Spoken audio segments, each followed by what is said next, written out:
What's the biggest thing that you look for in an author besides the good writing, which that's obvious, but what else do you look for in a query? Like I said in the panel I was just in, the important things of the query are the hook, the book, and the cook. I really want to hear the log line, I want to hear a summary, and I want to hear a little bit about the author. But after that, I know you said except for the writing, the book really does matter. And I want someone who's career-minded. I never want to sell a book. I want to create a career. So I'd like to also see something that says, this is my first novel or my whatever novel, and I'm currently at work on my next novel, so that I know that we have the same mindset. And that's just a little tweak. But it is all about the content of the book. I mean, that's really what it is. Because, I mean, the work speaks for itself. Mm-hmm, absolutely. I do think that the query can be a bit of your resume, your business resume, but on-the-job training is on-the-job training, meaning let's get on the same page, let's work together to create a fabulous novel that I can then sell to start a career. Right.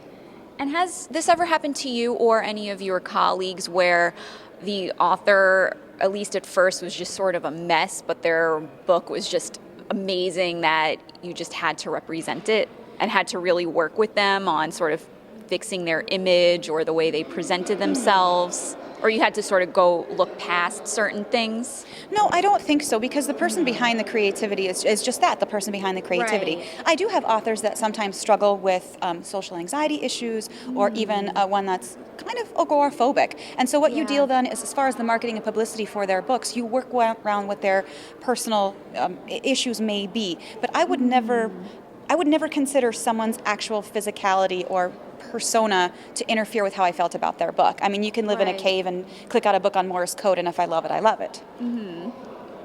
That's good advice. Don't live in a cave. What if someone just does not have any relevant credentials? They've never written a book before. They don't have any relevant real-world experience, like if they're not a CIA operative or a police detective and their book's a thriller. How should they sort of sell themselves if they don't have any relevant credentials yet?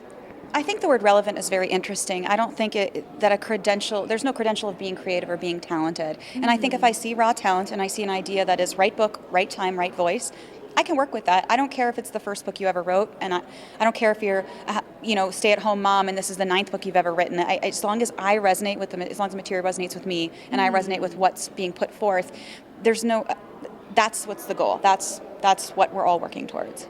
Is there any way that a query letter could just really ruin it for you, that you don't even want to read their book? Yes, I did get one that opened. I know your assistant is reading this, and I was like, well, actually, oh, wow. no. Yeah, that's pretty hostile. I've been insulted. I've been, when we talked a little bit about the panel about the what if opening, there's been some very caustic what if openings. I know they're feeling like they're trying to stand out, but really what stands out is the writing, and what stands out is the understanding that this is a business. Right. And we're not all buddies do-si-doing out there. We're actually committed to working together towards a career. Mm-hmm. So if someone just writes a professional query letter, the query letter itself does not have to be super creative. No, in fact, I'd prefer it's not. And one of the things I said in the panel as well is one of my clients, Sophie Littlefield, had the most pristine query, I think, to this day I've ever seen. And so I asked her to put it on her website so that anyone from ThrillerFest can go to sophielittlefield.com and look at the query. So I think she's going to try to upload it in the next day or so. It is pristine, it is perfect, it is straightforward. She's a great example of someone too that